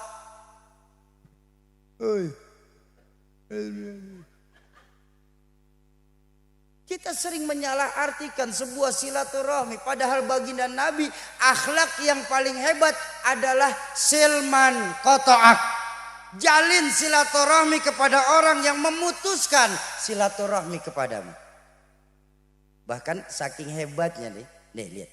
Ada baginda Nabi pernah bersabda, Ayyuhal muslimun, kun kal yadain wala takun udhunain. Orang Islam, jadilah kamu seperti dua tangan ini, bukan dua telinga. Allahu Akbar. Lihat, saking cerdasnya Nabi dalam mentamsilkan, kenapa Nabi menyuruh kita nih jadi dua tangan, bukan dua kuping. Dua kuping kita, kenapa nggak disuruh dijadiin contoh buat Nabi, buat kita dari Nabi? Karena kuping kita nih Bu, kanan sama kiri, biarpun kemana-mana seiring sejalan, tapi nggak pernah ketemu. Tuh lihat cerdasnya Nabi. Ayo, coba, ayo. Kalau kepala nengok ke kanan, dua-duanya ke kanan kuping. Kalau kepala nengok ke kiri, dua-duanya ke kiri kuping, betul. Tapi ada yang pernah ketemu kuping kita? Nggak ada. Tapi justru dijadikan dua tangan ini. Dua tangan ini biar dia beda tapi tetap akur. Akur meskipun beda. Betul apa betul? Coba lihat. Pak polisi, pernah ngelihat polisi baris berbaris? ASN baris berbaris? Paskibraka baris berbaris, pernah lihat? Gagah apa tidak? Di mana kuncinya? Dua tangan kerjasama. Coba lihat orang kalau lagi baris Pak, kalau tangan kanan maju ke depan, yang kiri ngalah, dia mundur sendiri ke belakang. Kalau yang kiri maju ke depan, yang kanan nggak ngotot minta 3 periode, dia mundur aja sendiri ke belakang. Makanya jalannya gagah, betul. Coba orang baris dua tangan nggak ada yang mau gagah, nggak ada yang mau ngalah. Hampir. Lihat Nabi jeniusnya luar biasa Pak. Tangan kanan kerjaannya cakep-cakep, betul. Salaman tangan, tanda tangan tangan, hitung uang tangan, makan minum tangan. Apa yang kiri pernah protes Bu? Subhanallah, sadar posisi tangan kiri kita Pak. Kata tangan kiri kita walaupun gak kederan, dia ngomong nih Pak. Emang bagian saya bidang pembersihan, cleaning service, ya pembersihan aja saya lakuin. Tapi tengok Pak Bu, karena tangan kanan kita nih sayang sama kiri. Apa kata tangan kanan kita ngomong? Sabar aja kiri. Biar kata yang deal proyek saya, yang tanda tangan proyek saya, yang hitung uang keuntungan proyek saya, yang makan minum dari proyek saya, nanti saya jadiin duit, saya beliin jam tangan cincin yang pakai kamu. Beda tapi tetap akur, akur sekalipun beda. Bahkan ditegaskan, muslim itu harus seperti satu bangunan. Betul apa betul? Ini yang namanya satu bangunan nih Pak. Rumah kita ke kantor desa kita, nggak boleh ada yang lebih hebat satu sama lain. Genteng mentang-mentang di atas, apa boleh ngata-ngatain tiang yang di bawah? Tiang, lu mau enak di bawah, panas nggak kepanasan, hujan nggak kehujanan. Gua nih genteng, panas kepanasan, hujan kehujanan. Kalau ada anak kecil nyambit, gua duluan yang kena. Lu mah enak-enakan di bawah tiang, kata genteng. Atau kalau genteng bisa ngomong gitu, tiang juga paling kenceng protes. Apa kata tiang? Genteng, jangan kau sedang mentang-mentang di atas ya genteng. Kau mandang kami sebagai makhluk yang rendah. Jangan sampai lupa kau genteng. Kau bisa naik sampai atas sana karena kami tiang yang menyokong engkau genteng. Betul. Anggota-anggota dewan yang terpilih, nanti kalau kalian sudah mulai tugas, jangan pernah lupakan rakyat kalian yang memilih kalian.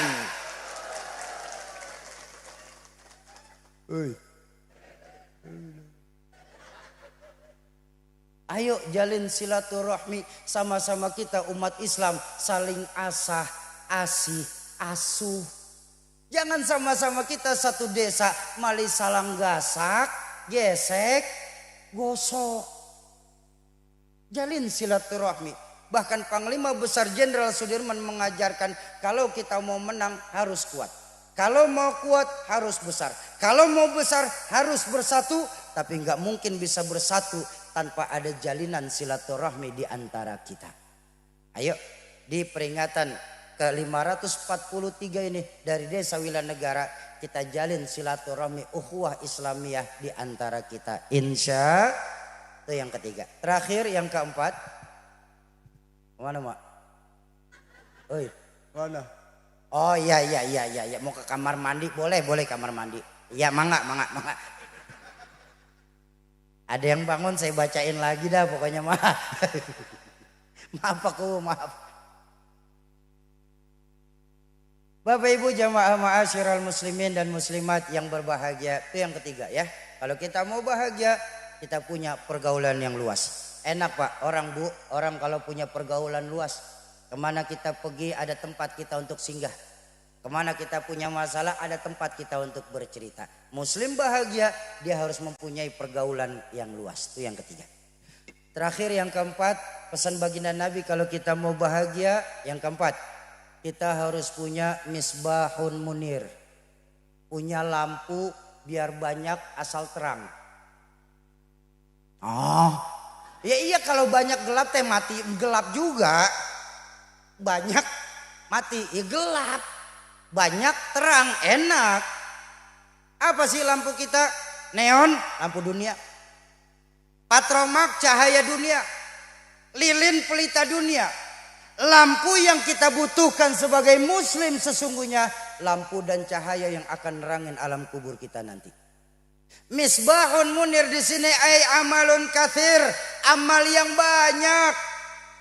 Kenapa rupanya? Karena amal kita itulah nanti yang akan nerangin alam kubur kita. Betul? Bu. Maaf. Nih semua nih yang hadir nih. Nih calon jenazah. Dibilang calon jenazah senang bener sih.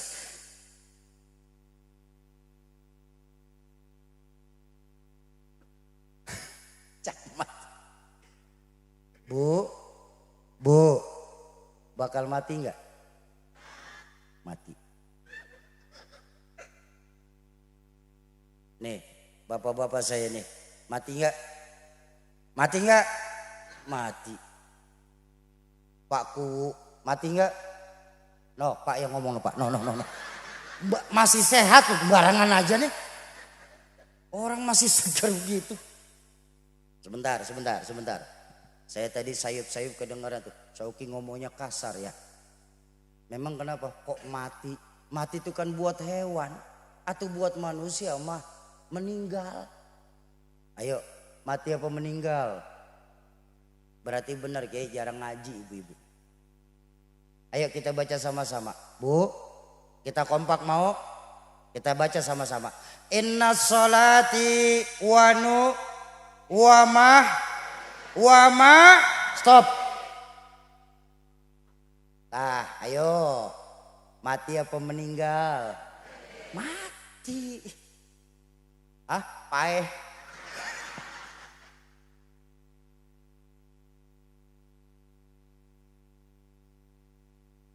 Semua kita cuma sebatas perantau Bu di bumi Allah ini. Semua kita. Lo namanya orang merantau kan mesti pulang. Betul apa betul? Orang merantau mesti sombong kita. Kalau kita sadar kita hanya seorang perantau tapi nggak pernah mikirin pulang. Pulang seharusnya senang. Bahkan saya berani berkata, pulang harusnya girang. Contoh, lepas pengajian tablik akbar, Bapak Ibu pulang ke rumah masing-masing. Pulang apa tidak? Senang. Kenapa senang?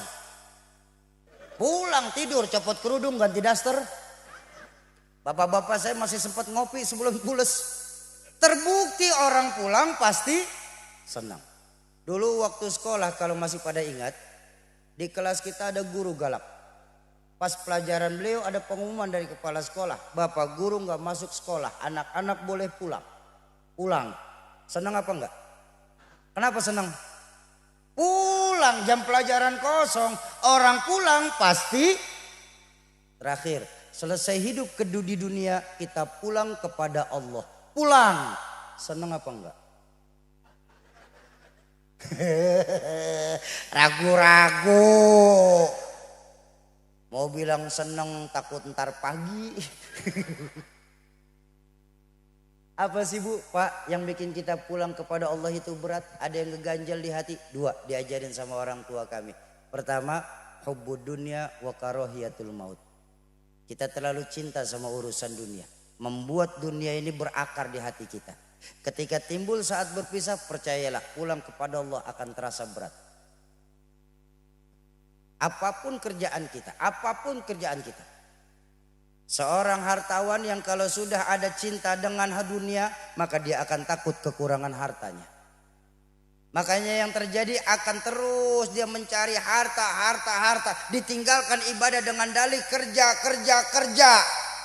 Seolah-olah kerjanya itu bisa menyelamatkan diri dari malaikat maut. Kullukum ra'in wa kullukum mas'ulun an ra'iyati. Seorang pejabat yang apabila dia sudah cinta sama jabatannya, percayalah dia akan takut kehilangan jabatan. Maka yang terjadi, berapa banyak pejabat-pejabat kita yang menghalalkan segala cara. Kalau perlu sikut kanan kiri, dia akan sikut kanan kiri. Kalau perlu jilat atas injak bawah, dia akan jilat atas injak bawah. Yang penting dirinya tetap nangkring. Bahkan maaf, saya minta maaf. Seorang penceramah sekalipun Pak, yang apabila di hatinya sudah cinta sama urusan dunia, dia akan takut kehilangan pamornya sebagai penceramah. Maka yang terjadi akan dibuatlah dibolak-balik hukum sedemikian rupa. Yang penting dirinya tetap didengar sama jamaah. Kalau perlu yang haram dibikin halal, yang halal malah dibikin samar-samar. Dulu baru keluar dari pesantren, qulil haq walau kana murran. Ditanya sama jamaah, Ustaz, ya hukumnya judi apa Ustaz? Haram. Tegas. Tapi begitu jadwal sudah mulai padat, setiap bulan pergi keluar, sudah mulai mengenal angka, datang lagi seorang jamaah, Ustaz, jangan ngomong kenceng-kenceng lah nih, ada dikit nih buat terima kasih. Lagian ini kan cuma judi online Ustaz. Oh iya, alhamdulillah saya terima ya. Ditanya, Ustaz, hukumnya judi online apa? Haram. Jadi cadel hukum. Ini yang terjadi sekarang. Kenapa? Sudah cinta sama urusan dunia. Berarti kita nggak perlu dunia. Ya nggak begitu juga loh, kita masih tinggal di wilayah negara. Siapa bilang kita nggak butuh dunia? Cuma yang terpenting jangan dunia ini kita jadikan sebagai kerudung ibu. Bu, semahal-mahalnya kerudung ibu, 1 juta, 2 juta paling mahal, nempelnya di atas. Betul? Tapi jadiin dunia ini sebagai alas kaki kita. Semurah-murahnya sendal 150.000, semahal-mahalnya ada yang 15 juta, adanya di bawah. Jangan jadikan dunia di hati, tapi jadikan dunia sebagai pijakan kita untuk melakukan kebaikan-kebahagiaan untuk akhirat. Karena dalam Al-Quran kita diajarkan walal akhiratu khairul laka minal, akhirat jauh lebih utama daripada beserta isinya. Tuh yang pertama, hubbud dunya wa karahiyatu. Yang kedua yang membuat kita berat nih, yang kedua apa? Karena nggak punya bekal. Betul. Nggak punya bekal paksa berangkat. Oh maaf, sampai tujuan belum tentu, sengsara di tengah jalan terlihat. Kenapa? Dia nggak punya bekal berangkat. Contoh begini, saya cuma punya duit 50 ribunya. Saya niat saya pengen pulang ke Jakarta dengan duit 50 ribu. Dari wilayah negara menuju Jakarta. Kira-kira bisa sampai apa tidak? Kalau saya paksain Pak, jadi gembel Pak. Kenapa? Nggak punya bekal berangkat. Betul. Lalu apa bedanya sama tetangga kita Pak? Sudah tahu nggak pernah sholat, mati. Berani amat. Pak Ahmad aja nggak berani Pak. Ada Pak Ahmad sini. Saya bilang awwalu ma yuhasabu yaumal qiyamah as-shalah. Ini kita lupa hidup hanya sebuah perjalanan panjang, perpindahan dari satu tempat ke tempat yang lain. Bahkan kita ditegaskan sama Allah dalam Al-Quran, wa tazawwadu fa inna khairuz zadid taqwa. Persiapkan bekal kita karena perjalanan amat sangat jauh, perpindahan dari satu tempat ke tempat yang lain. Dan sebaik-baiknya bekal kita adalah takwa kepada Allah Subhanahu. Mumpung roh belum berpisah dari jasad, ladang amal masih banyak yang bisa kita tanam. Pintu taubat pun masih terbuka lebar-lebar. Dan apapun yang kita kerjakan nanti, semua akan dimintakan pertanggungjawaban di hadapan Allah Subhanahu. Mumpung kita masih ada dunia, film kita ini belum diputer Pak. Karena nanti pemutaran film itu di yaumil hisab. Ini perjalanan kita jauh. Dari alam ruh, alam rahim. 9 bulan 10 hari di alam rahim. Pindah lagi ke wilayah negara. Di sini kita sekarang. Berapa lama? Sampai malaikat maut menjemput kita. Betul? Meninggal kita pindah lagi. Kemana kita pindah dari alam dunia? Alam kubur. Berapa lama di alam kubur kita hidup? Sampai datang hari kiamat. Pernah nggak mikirin kapan kiamat datang? Kalau saya meninggal malam ini sama paku langsung dikuburin di belakang, terus besok pagi kiamat, lumayan saya. Udah cuma semalaman saya di dalam. Betul. Tapi kalau kiamatnya masih 1000 tahun Bu, bekal apa yang kita sudah siapkan Pak? Bertemunya 3 buah kegelapan dalam satu tempat.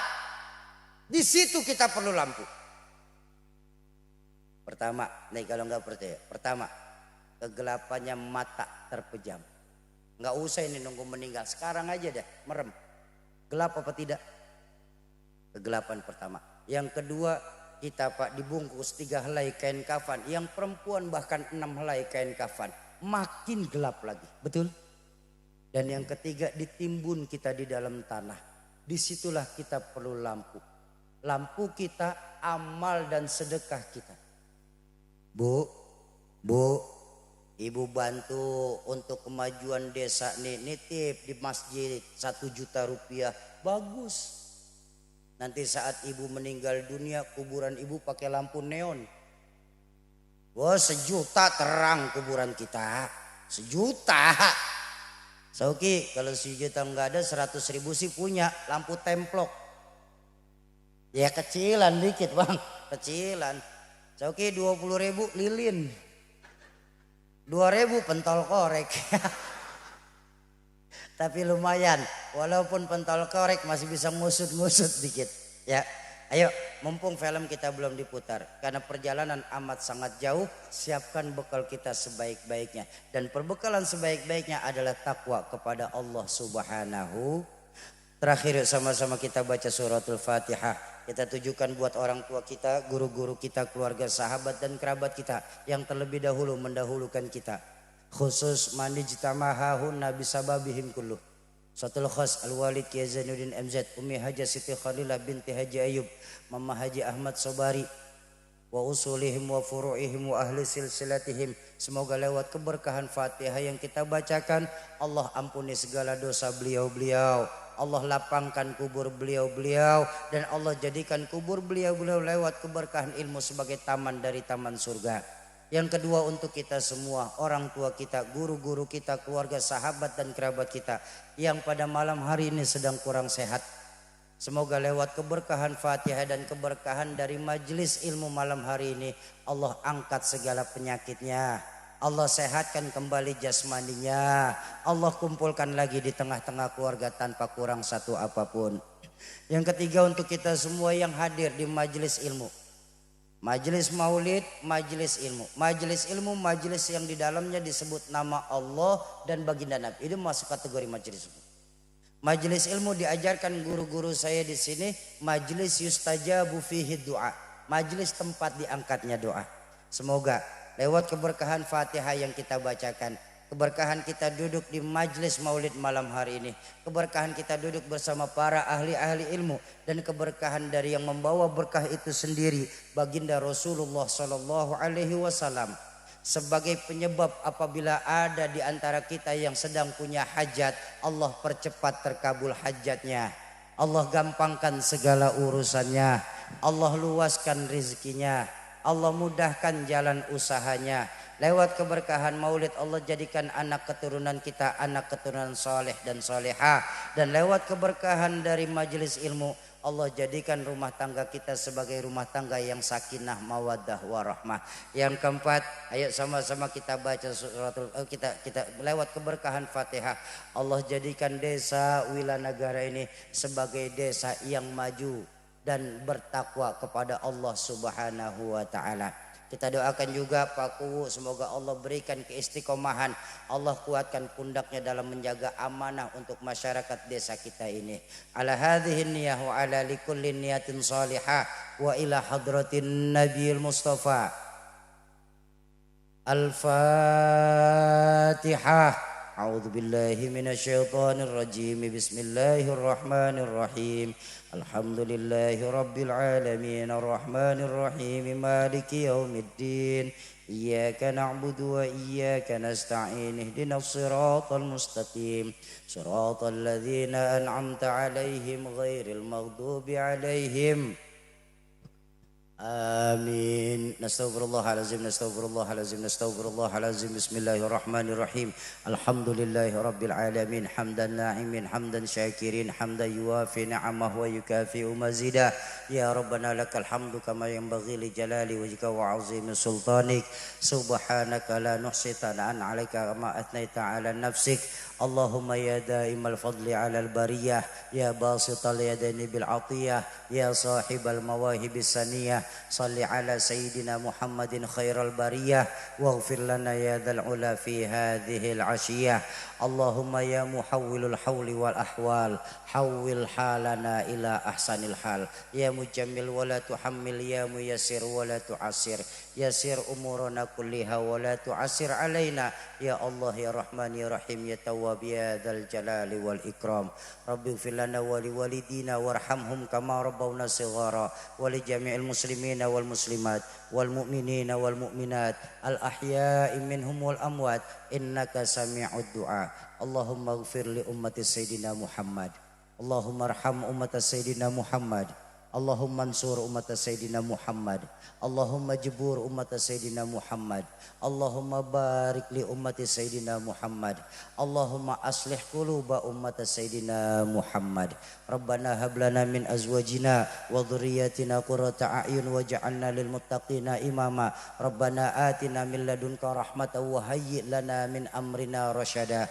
Rabbana zalamna anfusana wa illam taghfir lana wa tarhamna lanakunanna minal khasirin. Rabbana atina fid dunya hasanatan wa fil akhirati hasanatan wa qina adzabannar wa qina adzabannar wa qina adzabannar. Wa sallallahu ala sayyidina Muhammadin wa ala alihi wa sahbihi wa sallam. Subhana rabbika rabbil izzati amma yasifun wa salamun alal mursalin walhamdulillahi rabbil alamin. Bapak Ibu, kesimpulan kita malam hari ini untuk kita bawa pulang dalam rangka maulid baginda Nabi dan hud di desa Wilanatika. Ayo kembalikan lagi nilai-nilai keimanan kita kepada Allah. Kenapa? Intan paling mahal, mutiara paling berharga adalah iman. Jaga baik-baik iman kita, wariskan kepada anak keturunan kita. Islam memang bukan agama warisan, tapi iman wajib diwariskan. Tanamkan kepada anak-anak kita. Nah, zaman boleh berganti, tapi keyakinan jangan sampai mati. Masa silahkan berubah neng, tapi akidah jangan sampai goyah. Kenapa? Untuk iman kita hidup. Dengan iman saat ini kita orang tua berjuang, dan dalam iman nanti semua kita berharap bisa kembali ke hadirat Allah Subhanahu wa taala. Kalau ada kalimat-kalimat saya yang salah, itu mutlak datangnya dari mulut saya yang bodoh ini. Mohon dibukakan pintu ridho dan maaf yang sebesar-besarnya. Terima kasih kepada Bapak Kades Desa Wilanegara yang sudah percaya mengundang kami untuk mengisi kebahagiaan di HUT ke-543 desa tercinta ini. Jumpa lagi di lain kesempatan insya Allah. Mohon maaf apabila ada kesalahan ucapan maupun tingkah laku. Usikum wa nafsi bittaqwallah. Assalamualaikum warahmatullahi wabarakatuh.